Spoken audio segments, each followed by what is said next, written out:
आज हम लोग बात करेंगे यूपी बोर्ड के काफ़ी हीटेड टॉपिक की। ये काफ़ी इम्पोर्टेंट टॉपिक है, इसको आप लोग बहुत आराम से समझिएगा कि संपर्क विधि द्वारा H2SO4 का निर्माण करने के लिए क्या करते हैं कि ये जो आप देख रहे हैं कि सर्वप्रथम एक पायराइट बर्नर लिया जाता है, इसमें से सल्फ़र के छोटे छोटे टुकड़ों को रख दिया जाता है। इसके बाद नीचे से गर्म करते हैं, बाहर से आती है वायु। तो ये देखिए रिएक्शन बता रही कि सल्फ़र के टुकड़े ऑक्सीजन से अपक्रिया करते हैं तो बनाते हैं SO2, उसी में मौजूद होते हैं धूल के कण। SO2 और धूल के कण, और साथ में चूँकि ऑक्सीजन लगातार आ रही है तो ऑक्सीजन भी रहती है। तो ये SO2, O2 और धूल के कण निकल करके जाते हैं भाप कक्ष में, जहाँ ऊपर से भाप आती है। भाप के संपर्क में जब आते हैं तो ये SO2, O2 और धूल के कणों में से धूल के कण भीग कर तली में बैठ जाते हैं। इसके बाद कुछ धूल के कण रह जाते हैं, तो ये SO2, O2 और धूल के कण निकल करके जाते हैं कूलर में, यहाँ ठंडे होते हैं, नाम ही है उसका कूलर। इसके बाद जाता है धावन टावर में, जहाँ ऊपर से पानी का फव्वारा चलता है। पानी के फव्वारे के संपर्क में आने पर जो धूल के कण होते हैं भीग कर तली में बैठ जाते हैं। इस प्रकार धूल की शुद्धि दूर हो जाती है।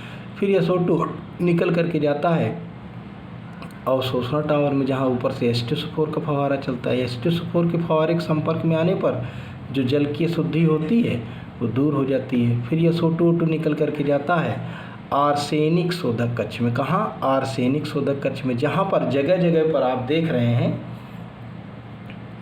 कि जो रखे हुए हैं ये हैं Fe2O3 और CaOH का होल ट्वाइस, यानी फेरिक ऑक्साइड और बुझा चूना को मिला करके जगह जगह पर रख दिया जाता है। जैसे ही SO2, O2 इनके संपर्क में आता है तो उसमें उपस्थित जितनी भी आर्सेनिक की शुद्धि होती है वो यहाँ पर दूर हो जाती है। फिर SO2, O2 निकल करके जाता है परीक्षण बॉक्स में। परीक्षण बॉक्स में एक लेंस लगा होता है। लेंस में नीचे से प्रकाश की किरणें आती हैं, नीचे से जाती हैं प्रकाश की किरणें, ऊपर से आता है SO2, O2। यदि उसमें कोई धूल का कण होगा तो प्रकाश की किरणों से टकराएगा तो चमक होगी, चमक उत्पन्न होती है। अगर चमक उत्पन्न होती है तो इसका मतलब है कि इसमें धूल के कण हैं। अगर ऐसा है तो इनको वापस भेज देते हैं। अगर धूल के कण नहीं है, चमक उत्पन्न नहीं हुई, तो इसे उत्प्रेरक कक्ष में ले जाते हैं।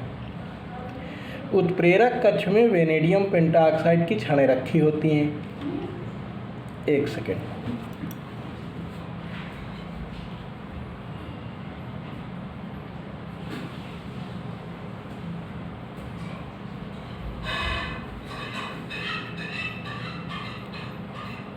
वेनेडियम पेंटाऑक्साइड की जो छड़ें रखी होती हैं ये उत्प्रेरक का काम करते हैं, चूँकि इसका नाम है उत्प्रेरक कक्ष। यहाँ का तापमान 400 डिग्री सेंटीग्रेड होता है। जैसे ही SO2, O2 यहाँ पर आता है तो आप ये रिएक्शन नीचे देखिए कि वेनेडियम पेंटाऑक्साइड V2O5 की उपस्थिति में 400 डिग्री सेंटीग्रेड पर ये SO2 और O2 दोनों क्रिया करके SO3 बनाते हैं। ये SO3 निकल करके जाता है कहाँ? अवशोषण टावर में, जहाँ ऊपर से H2SO4 का फव्वारा चलता है। फव्वारे के संपर्क में आने पर ओलियम बनता है, यानी SO3 H2SO4 से रिएक्ट करेगा तो ओलियम बन जाएगा। ओलियम को बाहर निकाल लेते हैं। निकालने के बाद इसमें जल मिला देते हैं, H2SO4 बन जाता है। इस प्रकार से संपर्क विधि द्वारा H2SO4 का निर्माण होता है। अब इसको आप 5 सेकंड ज़रा इसको मनन करिए, इसके बाद फिर से इसको दोबारा बता रहे हैं।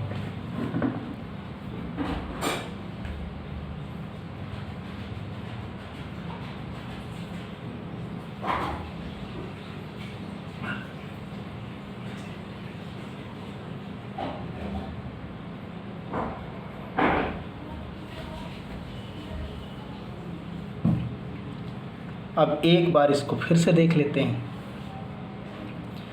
संपर्क विधि द्वारा H2SO4 का निर्माण करने के लिए सर्वप्रथम एक पायराइट बर्नर लिया जाता है। इस पायराइट बर्नर में सल्फर के छोटे छोटे टुकड़ों को रख करके नीचे से जलाते हैं। जब जलाते हैं बाहर से आती है वायु, तो वायु में ऑक्सीजन मौजूद होती है, तो इस सल्फर के टुकड़े ऑक्सीजन से अपक्रिया करते हैं तो बनाते हैं SO2, उसी में मौजूद होते हैं धूल के कण। चूँकि ऑक्सीजन लगातार आ रही है तो ये SO2 O2 और धूल के कण निकल करके जाते हैं भाप कक्ष में, जहाँ ऊपर से भाप आती है। भाप के संपर्क में आने पर धूल के कण भीग कर तली में बैठ जाते हैं। फिर ये SO2 O2 और शेष बचे हुए धूल के कण निकल करके कूलर में जाते हैं, जहाँ ऊपर से कूलर में ठंडे होते हैं, और ऊपर अगले टावर में जाते हैं, धावन टावर में, जहाँ जल का फव्वारा चलता है। जल के फव्वारे के संपर्क में आने पर शेष बचे हुए धूल के कण भीग कर तली में बैठ जाते हैं। इस प्रकार धूल की शुद्धि दूर हो जाती है, लेकिन नमी आ जाती है। नमी SO2 O2 निकल करके अवशोषण टावर में जाता है, जहाँ ऊपर से H2SO4 का फव्वारा चलता है। फव्वारे के संपर्क में आने पर जल की शुद्धि दूर हो जाती है। फिर ये SO2 O2 निकल करके जाता है आर्सेनिक शोधक कक्ष में, जहाँ पर फेरिक ऑक्साइड और बुझा चूना मिला करके जगह जगह पर रख दिया जाता है। जैसे ही SO2 O2 इनके संपर्क में आता है, तो अगर उसमें कोई आर्सेनिक की शुद्धि है तो यहाँ पर दूर हो जाती है। फिर ये SO2 O2 निकल करके जाता है परीक्षण बॉक्स में, जहाँ ऊपर से SO2 O2 आता है, नीचे लेंस के द्वारा किरणें जाती हैं। यदि ऊपर से आ रहे SO2 O2 में कोई धूल का कण होगा तो किरणों से टकराएगा तो चमक उत्पन्न होगी। अगर चमक उत्पन्न होती है तो इसको पीछे भेज देते हैं, और अगर चमक उत्पन्न नहीं होती तो इसका मतलब है कि इसमें कोई धूल का कण नहीं है, तो इसको उत्प्रेरक कक्ष में ले जाते हैं। उत्प्रेरक कक्ष में वेनेडियम पेंटाऑक्साइड की छड़ें रखी होती हैं। तापमान 400 डिग्री सेंटीग्रेड होता है। यहाँ पर आप देख लीजिए रिएक्शन चल रही है आपकी, कि यहाँ पर होता क्या है कि वेनेडियम पेंटाऑक्साइड उत्प्रेरक की उपस्थिति में 400 डिग्री सेंटीग्रेड ताप पर ये SO2 O2 से अपक्रिया करता है, SO3 बनता है।